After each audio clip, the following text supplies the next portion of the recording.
Quando eu fecho a capela à noite, eu sinto milhares de olhares seguindo meus passos. Eu sei que pode parecer coisa da minha cabeça, mas é o tipo de sensação que você só entende quando passa muito tempo ali dentro. Quando já varreu aquele chão 1000 vezes. Quando já acendeu e apagou cada vela mais do que consegue lembrar. Quando já olhou dentro dos olhos vazios de tanto crânio, que começa a duvidar se estão mesmo vazios.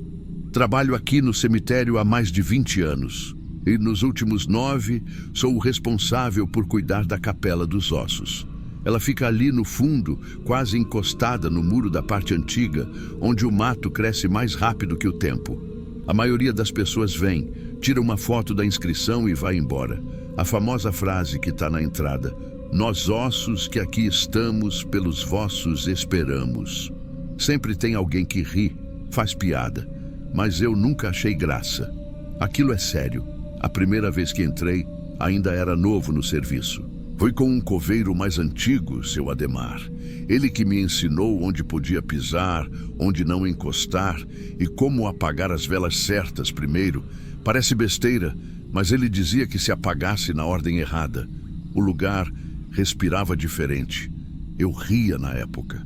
Hoje não rio mais. As paredes são todas forradas de osso humano, costelas, tíbias, crânios, uns empilhados, outros encaixados com cuidado. Tudo amarelado, escurecido pelo tempo e pela cera derretida que respinga. É como se o próprio lugar chorasse o que guarda.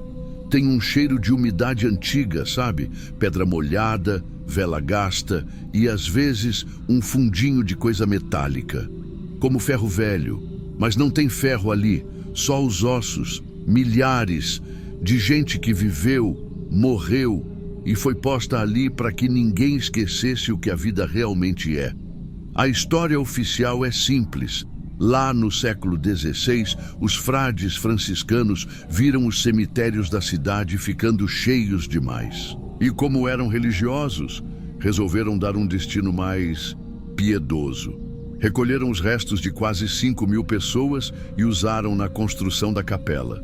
Um lembrete de que a carne passa, de que o tempo engole todo mundo. É o que eu repito para os turistas. Sempre que alguém pergunta, eu digo isso. Não é maldição, é história. Mas a verdade é que tem coisa ali que nem a história explica direito. Os moradores antigos contam umas histórias que ninguém gosta de registrar. Dizem que entre os ossos tinham condenados, gente que morreu sem confissão, sem bênção, sem perdão. E que os frades fizeram uns rituais para amarrar as almas e garantir que ficassem em silêncio. Teve monge que enlouqueceu, largou a batina. Um até desapareceu, segundo falam. E a inscrição da entrada dizem que era maior, que tinha mais uma linha embaixo, mas que foi raspada, apagada à força. Ninguém sabe o que dizia. Eu já vi vela apagar ali dentro sem vento nenhum. Vela grossa, firme. De repente, puf. E se apagar uma... Apagam todas. Já testei. A primeira desliga e logo depois vem uma onda, como se o ar fosse puxado para trás.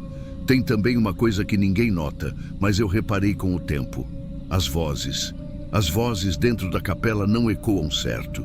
Você fala uma frase e o som volta diferente, mais baixo, mais curto, como se tivesse atravessado algodão, ou como se alguém escutasse e devolvesse só uma parte.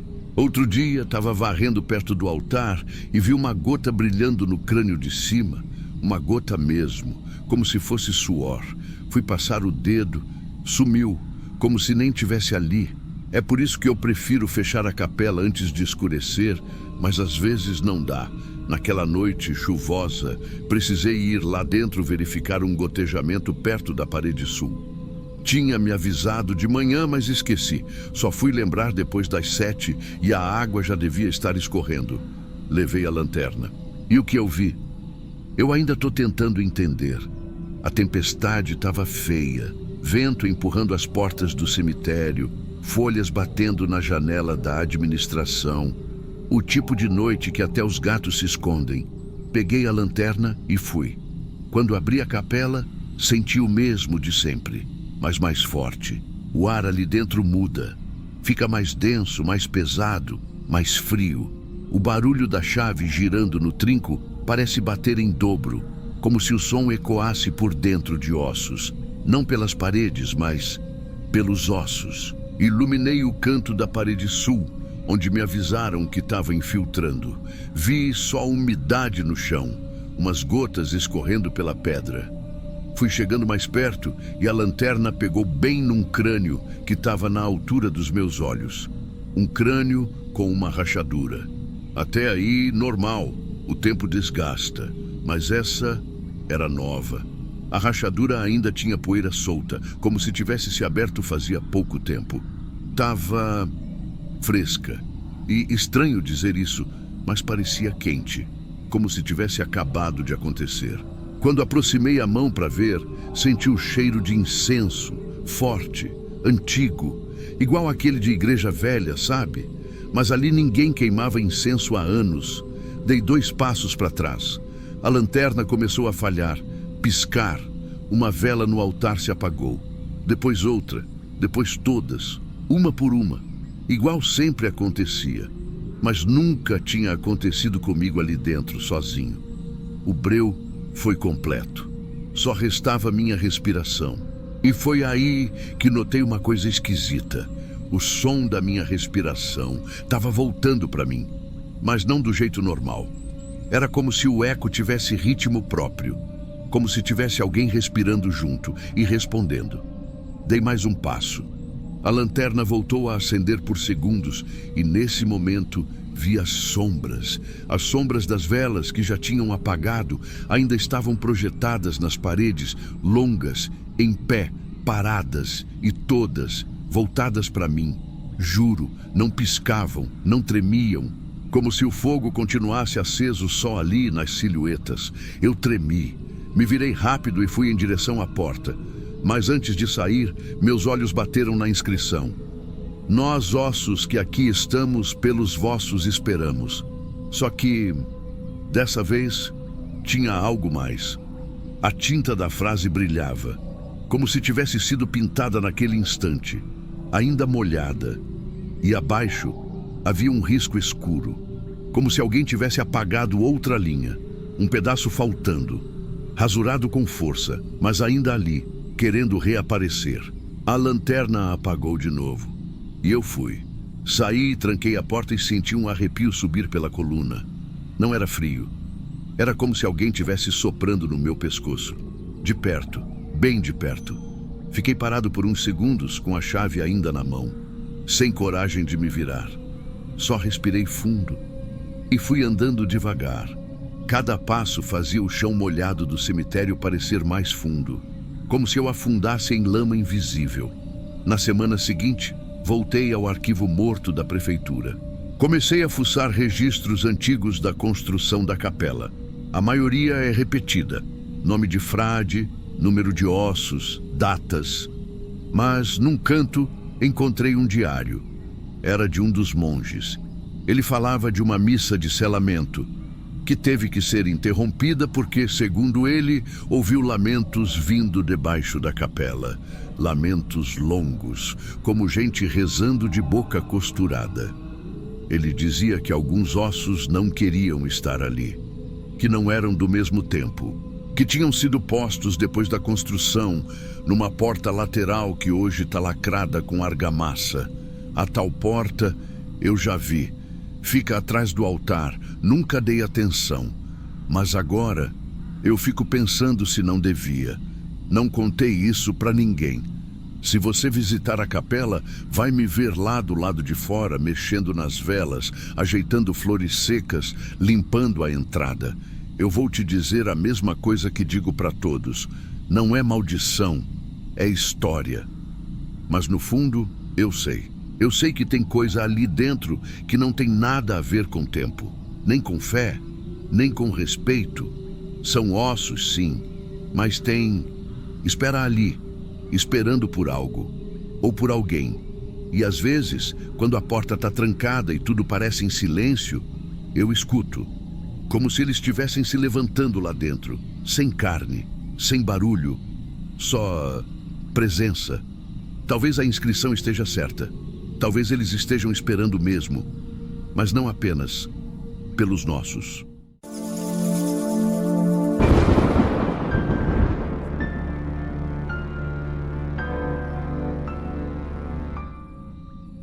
Na minha cidade, até o ferro respira. Foi isso que eu pensei naquela noite em que eu decidi voltar para o cemitério. Mas, para explicar o porquê, preciso voltar bastante. Eu cresci numa cidade pequena, daquelas onde todo mundo se conhece e o tempo passa devagar. E como toda cidade pequena, a gente tem nossas histórias. Algumas viram piada de bar. Outras, ninguém fala em voz alta. Essa é uma dessas. O túmulo acorrentado sempre esteve lá, bem no canto esquerdo do cemitério, colado no muro, debaixo de uma árvore retorcida que nunca deu flor. Era uma sepultura igual às outras, se não fossem as correntes. Pretas, grossas, emboladas feito serpente. Tinha 4 argolas, uma em cada canto e os cadeados. Enormes, sem marca, como se tivessem sido feitos só para aquilo. Eu devia ter uns 8, 9 anos quando vi pela primeira vez. Tava com uns colegas pulando o muro do cemitério, brincando de coragem. Tinha um combinado entre a molecada. Quem encostasse nas correntes ganhava respeito, mas ninguém nunca ficou mais de 3 segundos com a mão ali.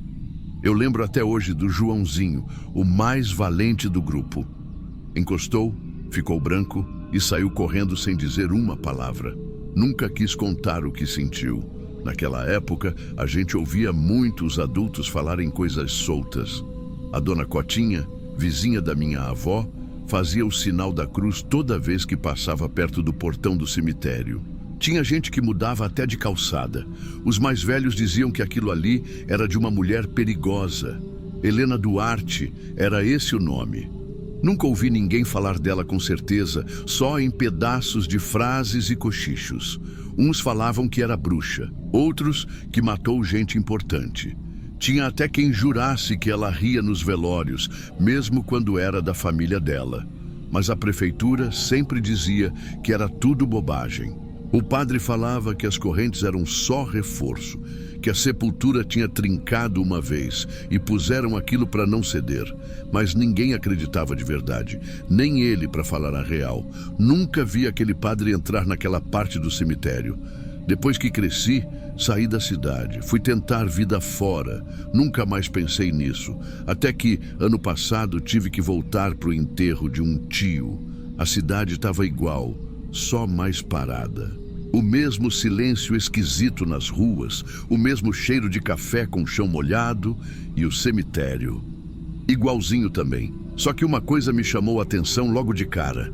As correntes, elas estavam limpas, pretas, sim, mas sem um fiapo de ferrugem, como se tivessem sido postas ontem. Os cadeados estavam lá, mas pareciam novos, e eu juro que ouvi o som. Aquele rangido que parece de corrente se arrastando, mesmo sem vento, sem ninguém. Não sei o que me deu. A curiosidade, talvez. A culpa por ter saído e esquecido tudo? Não sei. Mas eu voltei lá de dia e de noite também. Comecei a perguntar. Fui na biblioteca da cidade, que só abre 2 dias na semana. Puxei uns arquivos antigos, jornais velhos com cheiro de papel mofado. E encontrei uns recortes falando de tentativa de remoção de estrutura metálica do jazigo de Helena Duarte. E as datas estranhas. 10 anos atrás, 5 anos atrás, 3 anos atrás. Sempre tentavam tirar as correntes. Sempre dava errado. Acidente. Adoecimento repentino. Funcionário pedindo transferência. E tinha um caderno, de capa dura, encardido, sem identificação. Achei numa caixa com etiqueta de cemitério 1980. Era tipo um diário, de um coveiro, parece. Ele escrevia tudo meio bagunçado, com letra corrida. Mas um trecho me arrepiou. À meia-noite, a corrente mexeu. Eu estava perto, sozinho. Não foi o vento, alguém ou alguma coisa. Puxou de dentro. Eu vi a pedra tremendo. Amanhã não volto lá. Li aquilo umas 4 vezes. E por algum motivo não consegui parar de pensar. Era como se eu tivesse que ir lá, não por brincadeira, nem por desafio, mas porque, de alguma forma, eu também era parte daquela história e precisava ver com meus próprios olhos. Então, esperei a noite. E é aí que começa a parte que eu não gosto de contar. Eu fui. Naquela mesma noite, esperei todo mundo dormir na casa da minha mãe. Peguei a lanterna do meu pai velha, de pilha, e fui a pé. O cemitério não fica longe. Fica num morrinho atrás da igreja, cercado por muro baixo, grade velha. O portão range, mas não tranca. Nunca trancou. O chão estava úmido, meio frio. Tinha cheiro de flor velha, vela queimada e terra. O tipo de cheiro que a gente sente com o osso, não com o nariz. No começo fui só olhando. As tumbas antigas, as cruzes tortas, algumas com foto, outras só com nome. O silêncio. Era um silêncio diferente. Não era o silêncio de quem dorme, era o silêncio de quem espera. Demorei para chegar na parte do canto, onde está o túmulo dela, e estava lá, igual. As correntes esticadas, as 4 argolas cravadas no cimento, os cadeados grossos, negros, só que vivos. Não sei como explicar. Mas sabe quando a luz da lanterna bate e parece que está molhado, mas não tá? Era isso, o metal brilhava, mas não era brilho de sujeira, era como se respirasse mesmo. Fiquei uns minutos parado, a lanterna apagou, de uma vez. E não foi a pilha. Porque quando voltei para casa e testei de novo, acendeu normal. Só ali ela apagou. Eu pensei em ir embora, juro por Deus. Mas aí ouvi um barulho seco, baixo, um estalo de ferro, como se um dos cadeados tivesse dado um tranco. Não abriu, mas mexeu. Me aproximei, devagar. O ar ficou estranho, mais quente, depois gelado. Uma mudança brusca, como se alguém tivesse aberto a porta de um forno e em seguida a de um freezer. E tudo sem vento, sem som de nada além do próprio metal que tremia. Pus a mão na corrente. Ela estava quente, quente como ferro deixado no sol o dia todo. Só que era de madrugada. Depois ficou fria. E aí, uma vibração leve, como se tivesse pulsando. Eu sei que parece loucura, mas eu juro, não era só metal. Era como se tivesse algo dentro, algo querendo sair, mas não com raiva. Era pior. Era como se tivesse me esperando. Aí veio o som, meu nome, sussurrado, baixo, mas não veio de fora.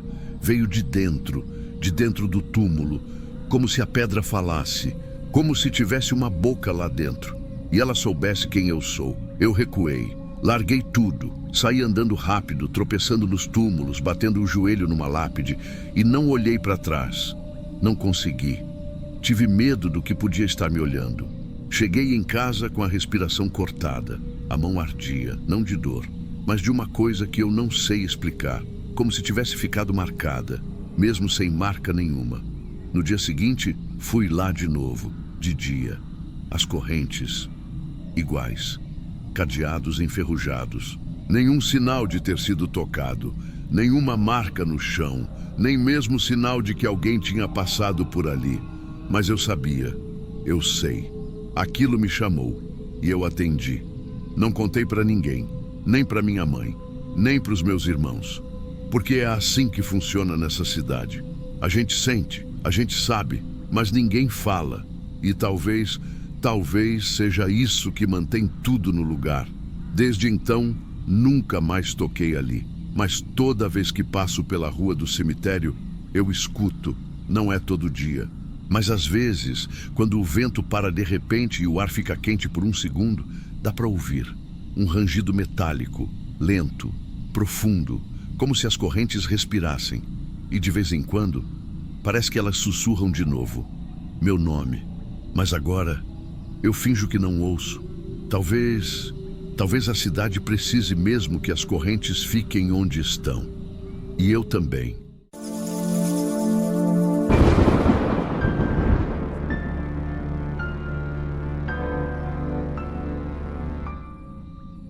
Eu trabalho de noite num cemitério pequeno, grudado no mar. Não é um lugar que assusta todo mundo de cara. Quem passa do lado de fora vê só um monte de túmulo antigo, uns anjos de pedra já gastos de vento. Mas, quando a maré sobe e o vento muda, o barulho é diferente. Parece que o mar respira dentro da terra. Sempre começo meu turno no mesmo horário. Chego, faço a ronda, vejo se alguma vela ficou acesa. Gosto do silêncio, do cheiro de terra molhada misturado com maresia. Depois de tantos anos, já sei de cor onde cada família enterrou seus mortos. Mas tem uma sepultura que eu nunca esqueço. Uma laje de pedra enorme, grossa, que não se parece com nenhuma outra ali. Todo mundo chama de a Laje da Bruxa. Quando cheguei para trabalhar anos atrás, me falaram dela meio rindo. Diziam que aquela pedra segura algo que não deve se mover. No começo achei só história para assustar novato. Mas a pedra é mesmo diferente. Não é só o tamanho. É um tipo de peso que não é só de pedra. Parece que ela empurra a gente de volta quando a gente chega perto. Com o tempo, fui ouvindo pedaços da história. Lá no século XVIII, a cidade era só um vilarejo de pescador. Tinha uma mulher chamada Lilian, ou Lília, depende de quem conta. Sabia de remédio de planta, fazia chá para dor de dente, ajudava a parturiente. O tipo de coisa que o povo chamava de bruxaria quando dava medo. Um dia, alguém morreu de febre e botaram culpa nela. O padre falou que ela trazia desgraça. Dizem que a levaram de madrugada, sem direito a vela ou reza. No livro velho da paróquia, que eu vi uma vez quando fui levar uns documentos, tem um registro estranho. Fala que, na noite do enterro, a maré subiu de repente sem lua cheia nem vento para isso. Subiu só no pedaço do cemitério onde cavaram a cova. O padre mandou botar uma pedra enorme em cima, para não levantar. Tá escrito assim mesmo, enterrada sob pedra de maré. Eu ouvia essas coisas e fingia que era lenda. Mas tem detalhe que não deixa a gente esquecer. Nenhuma planta cresce em volta da laje, nem mato. Todo o resto do cemitério a gente capina e logo nasce de novo. Ali não. E quando a maré tá cheia, o nevoeiro fica mais grosso só naquele ponto. É como se o ar ficasse parado. Teve uma noite de inverno em que a coisa pegou para valer. O vento estava forte, mar bravo, maré alta. Eu fazia a ronda quando ouvi um som que não era do mar. Era um estalo, seco, vindo debaixo da pedra. Primeiro pensei que fosse madeira quebrando, mas não tem madeira lá. Fiquei parado, ouvindo. O som repetiu, mais fundo, como se alguém batesse de dentro. Voltei mais tarde, tentando me convencer de que era só imaginação. A lua estava encoberta, mas a pedra refletia um brilho estranho, como se tivesse molhada, mesmo sem chuva. Encostei de leve com a bota, fria, mais fria que o resto do chão. Um frio que subiu pela sola do pé e ficou no estômago. Passei dias pensando, não comentei com ninguém. Mas a curiosidade não largava. Na semana seguinte, fui atrás de papel velho na biblioteca da cidade. Encontrei uma carta antiga de um tal de Joaquim, antepassado de uma família daqui. Ele escrevia que a mulher não era bruxa coisa nenhuma, que ela só sabia de remédio de mato e que a inveja do povo fez o resto. Dizia que foi enterrada viva. O coração apertou quando li. É como se a pedra tivesse um motivo para não deixar ninguém em paz. Voltei para o trabalho com a cabeça pesada. Toda vez que eu fazia a ronda, era como se a laje me chamasse. O som do mar ficava mais baixo quando eu passava ali, como se alguém segurasse a respiração. Eu me peguei evitando o caminho mais curto, só para não encarar aquele pedaço do cemitério. Mas a verdade é que eu não conseguia parar de pensar no que ouvi naquela noite. Depois daquela pesquisa, eu passei dias tentando fingir que nada tinha mudado, mas mudou. Toda vez que entrava no cemitério à noite, parecia que o ar pesava mais perto daquela laje. O resto do lugar era só silêncio de costume, mar batendo de leve. Ali não. Era um silêncio que tinha um fundo, como se alguém esperasse eu chegar. Numa noite de tempestade, dessas que o vento dobra as árvores, a maré já vinha alta antes de escurecer. Chuva fina, quase horizontal. Eu vesti capa, mas mesmo assim a roupa encharcou em poucos minutos. Não sei porquê, mas fiz a ronda pelo caminho mais longo, tentando evitar a pedra. Só que o vento empurrava para o lado dela. Cheguei a rir de nervoso. Parecia brincadeira. Quando vi, já estava na curva de onde dá para enxergar a laje. O nevoeiro tinha formado um círculo em volta. O resto do cemitério estava só molhado, mas ali era um anel de neblina densa, girando devagar. O som do mar sumiu. Nem onda, nem vento. Só aquele silêncio grosso. Dei 2 passos e ouvi um estalo profundo, como se algo batesse de dentro da pedra. Não era imaginação. O chão inteiro vibrou leve, igual a um trovão abafado. Senti o coração acelerar. Eu devia ter voltado, mas não voltei. Senti que, se saísse correndo, ia parecer que ela tinha ganho de mim. Cheguei perto. A laje brilhava como se alguém tivesse jogado óleo, mesmo com a chuva caindo. Encostei a mão sem pensar. O frio que veio não era de pedra molhada.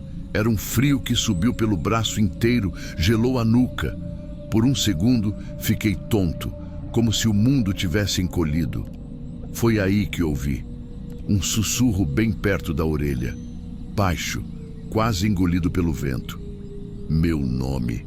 Não era voz de mulher nem de homem, era só meu nome.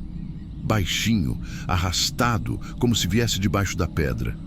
Repetiu uma vez, mais lento. Eu não lembro de ter tirado a mão. Só sei que, quando percebi, estavam uns metros longe, com as pernas tremendo. A chuva voltou a bater no ouvido. O barulho do mar apareceu de novo, como se nada tivesse acontecido. A pedra ficou lá, igual. Mas quando olhei direito, vi uns riscos que não tinha visto antes, como se fossem marcas novas na superfície. Fiquei um tempo parado, sem coragem de chegar perto de novo. Terminei a ronda como se fosse outro trabalho qualquer, mas por dentro parecia que tinha ficado um peso. Não contei para ninguém. Até hoje não sei se alguém acreditaria. Nunca mais cheguei perto daquela laje à noite. Faço um desvio grande toda vez. Ela continua lá, inteira, as marcas sempre parecendo recém-feitas. E quando a maré sobe, dá para jurar que o nevoeiro se junta de novo em volta dela. Tem gente que diz que é só lenda, que a pedra segura o que não deve se mover. Eu não sei. Só sei que, quando o vento muda e o mar silencia, parece que alguém ainda está lá embaixo, lembrando do meu nome.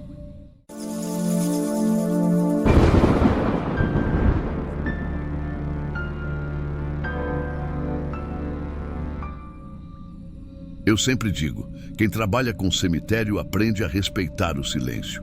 E aprende também que tem coisa que é melhor não entender. Só que naquele dia, a gente não teve escolha.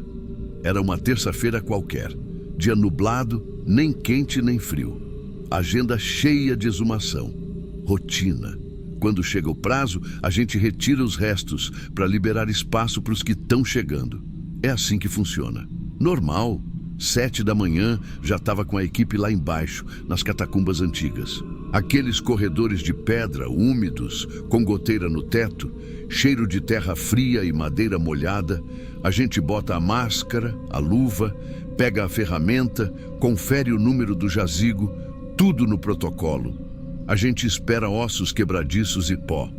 Mas naquele dia, a morte parecia ter tirado folga. Jazigo número 218. Nome: Alfredo Santoro. Morte registrada em 1912.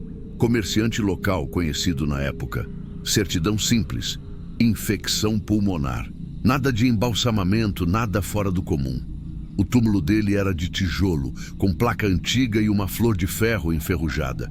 Eu mesmo quebrei o lacre do caixão. Tinha aquele cheiro de madeira úmida, mas não de podridão.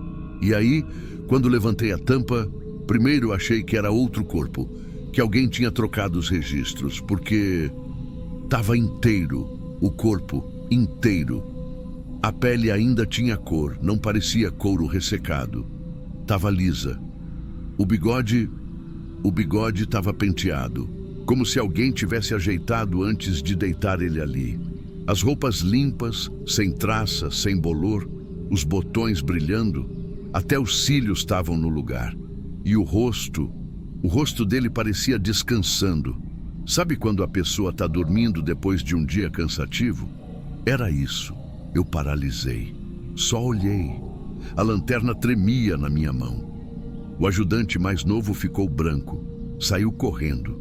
O outro ficou olhando quieto e depois de um tempo falou: "Tá igualzinho ao dia em que enterraram. E eu, que tô nisso há mais de 20 anos, nunca vi nada assim." Fechamos o caixão de novo. Só que dessa vez, ninguém falou piada, ninguém fez comentário. O silêncio ficou pesado no corredor. Parecia que até os gotejos tinham parado por um instante. Aí começou a martelar na minha cabeça. Como é que um corpo fica daquele jeito por mais de 100 anos? No dia seguinte fui atrás. Falei com um legista conhecido. Ele tentou me dar explicação técnica. Falta de oxigênio, acidez do solo, sais minerais. Mas no fim ele mesmo disse: "Mas não com esse nível de preservação." Voltei para casa com aquilo na cabeça. E foi aí que os sonhos começaram. Eu achei que ia passar, que era coisa da cabeça, mas não passou. A partir daquela exumação, comecei a sonhar com ele. Não era pesadelo, era pior. Era aquele tipo de sonho que não tem nada demais, mas te deixa gelado. Eu sonhava com o caixão aberto e o homem me olhando. Não se mexia, não falava, só olhava. Na primeira vez eu acordei suando, coração disparado.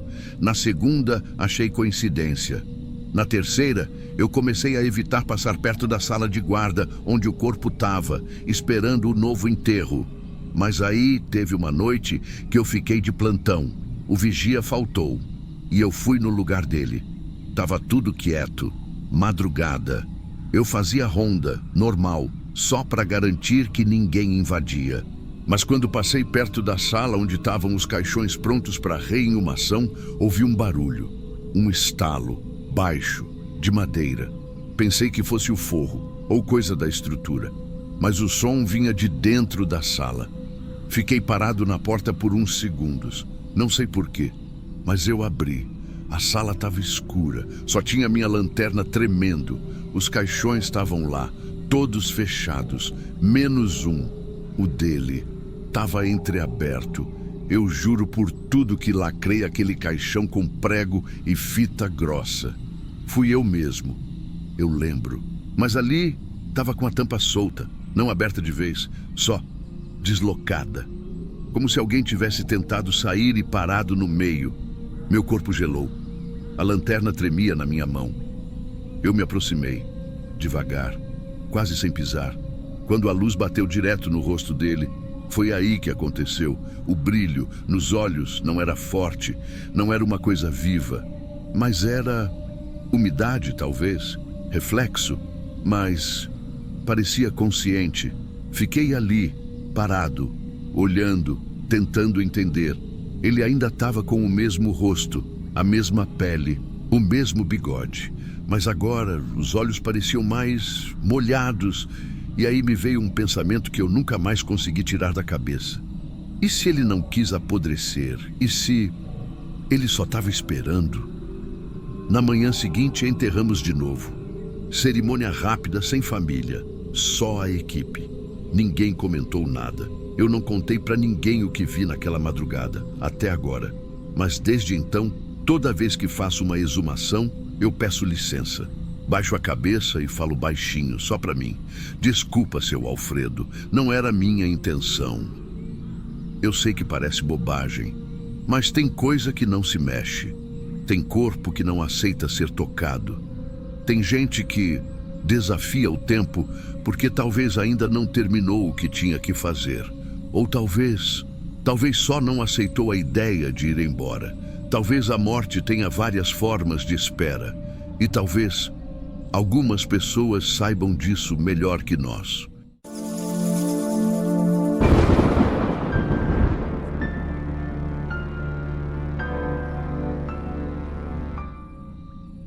Eu sei que isso parece besteira para quem nunca viu de perto, mas eu vi, e não foi da primeira vez. Na primeira vez eu ri. Tirei até foto, falei que era coisa de gente impressionável demais. Mas naquela última visita, não foi impressão, não foi sombra, não foi vento. Eu vi o mármore mexer. Deixa eu voltar um pouco, senão não faz sentido. Aqui na cidade tem um cemitério bem antigo, cheio de árvore grande, dessas que soltam um musgo que parece barba de velho, sabe? Tudo úmido, o chão com cheiro de flor velha, flor de velório mesmo. E o pessoal resolveu começar a fazer uns passeios noturnos, tipo turístico. Falam que é para valorizar a história da cidade, mas no fundo é para ver se aparece fantasma, né? Eu não sou guia oficial, não. Mas como eu sempre morei por aqui, de vez em quando pedem para eu acompanhar os grupos, contar umas histórias. E tem uma sepultura que o povo ama ver. É o túmulo da Graciela Montfort. A primeira vez que eu vi foi com um desses grupos. Era fim de tarde, quase noite, e a lua estava cheia, enorme no céu. A gente virou ali na curva dos ciprestes e lá estava ela, sentada, de pedra, com o vestido esculpido com tanto detalhe que parecia que ia balançar com o vento. A escultura é de mármore branco, mas o branco já puxado para o cinza de tantos anos. Ela está com as duas mãos sobre o colo e os olhos... Cara, os olhos são o pior. Eles não são redondos como o de estátua normal. São meio puxados, inclinados, como se ela estivesse observando quem chega. Mas de verdade, não é força de expressão, não. Você sente o olho daquilo te seguindo. Um cara do grupo comentou: "Isso aqui parece que respira." E eu ri. Na hora eu ri. Falei: "Respira não, mas assusta. Já é o bastante." Dizem que a menina morreu em 1889 com febre. A família era rica, coisa de gente que tinha navio, terras. E o pai dela, dizem, ficou tão maluco de tristeza que mandou trazer um escultor da Europa para fazer a filha em pedra. Uma cópia, um retrato perfeito. E o artista fez mesmo. A menina ficou tão bem feita que a fama correu. Teve até gente que começou a visitar o cemitério só para ver a escultura, só para tirar foto. Virou ponto turístico antes de ter passeio. Só que, como tudo que é bonito demais nesse lugar, também tem história por trás. Teve uma guia que me contou que, no aniversário de morte da Graciela, às vezes a escultura escorre água, tipo lágrima. Mas não é água de chuva, nem de orvalho. Ela escorre do canto do olho, só do canto, e só naquele dia. Tem história de que na lua cheia dá para ouvir risada de criança perto do túmulo. Que quem encosta na escultura tem pesadelo com uma menininha pedindo para brincar. E que já teve gente que saiu de lá com arranhão no braço, marca mesmo, como se tivesse passado no espinho. Eu achava tudo isso exagero de turista, coisa que o pessoal inventa para dar emoção. Até que um dia eu mesmo fui lá, sozinho. Era umas 10 da noite. Tava quente para danar. Mas quando eu passei da entrada principal e cheguei perto do túmulo, o calor sumiu, juro. Era como entrar num cômodo com ar-condicionado, frio mesmo, no meio da noite abafada. A Graciela estava lá, sentada, o rosto limpo pela luz da lua, os olhos meio úmidos, e o vestido mesmo de pedra parecia leve.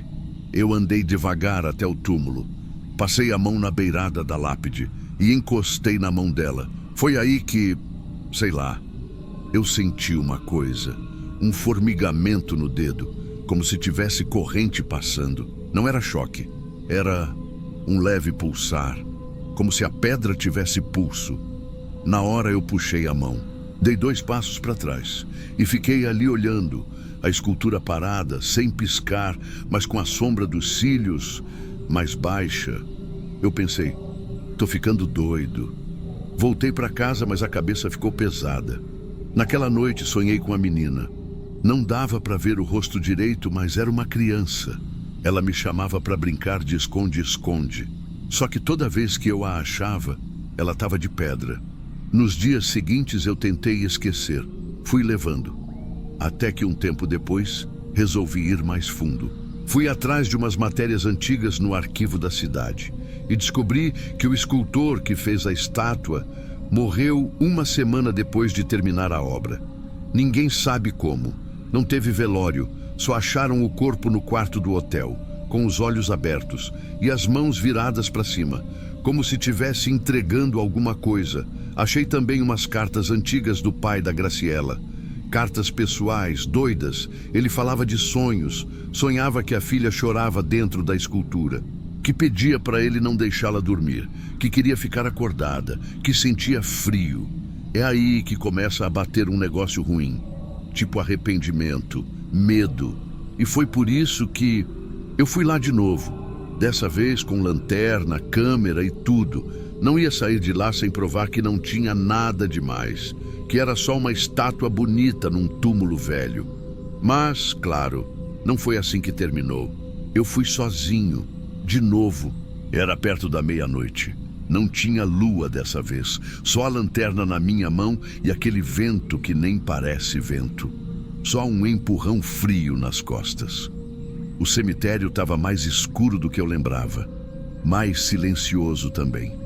A única coisa que fazia barulho era o cascalho sob o meu pé e meu coração, que não estava acelerado, mas estava pesado, como se soubesse que tinha alguma coisa errada antes de mim.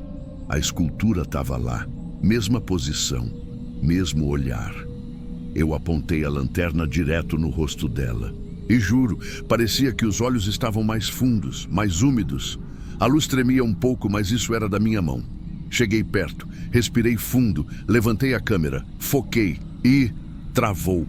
A tela congelou. Pisquei, bati de novo. Nada. Foi aí que a lanterna apagou, de vez, sem aviso, como se alguém tivesse soprado. Eu congelei ali mesmo, no escuro total, na frente dela. Não dava para ver o rosto mais, só a silhueta e uma sombra, que estava no lugar errado, a sombra dos olhos. Antes estava projetada para o lado, agora estava para baixo, como se a pálpebra tivesse fechado um pouco. Na mesma hora eu ouvi uma risada, baixa, bem atrás de mim. Não era de adulto, era leve, curta, mas não brincava. Não era de alegria, era só presença. Eu não olhei, não consegui. Dei 2 passos para trás, tropecei, quase caí, corri do jeito que deu. Nem sei como achei a saída.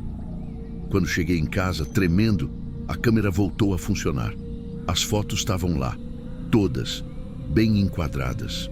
Lindas, mas nenhuma sombra nos olhos, nenhum defeito, nada fora do lugar. Eu mostrei para umas pessoas. Todo mundo acha bonita. Impressionante como parece viva, falam. Mas só eu sei o que vi. Ou senti, ou ouvi. E às vezes, quando olho as fotos, fico pensando, será que a pedra só copia a vida? Ou será que a vida encontrou um jeito de morar na pedra?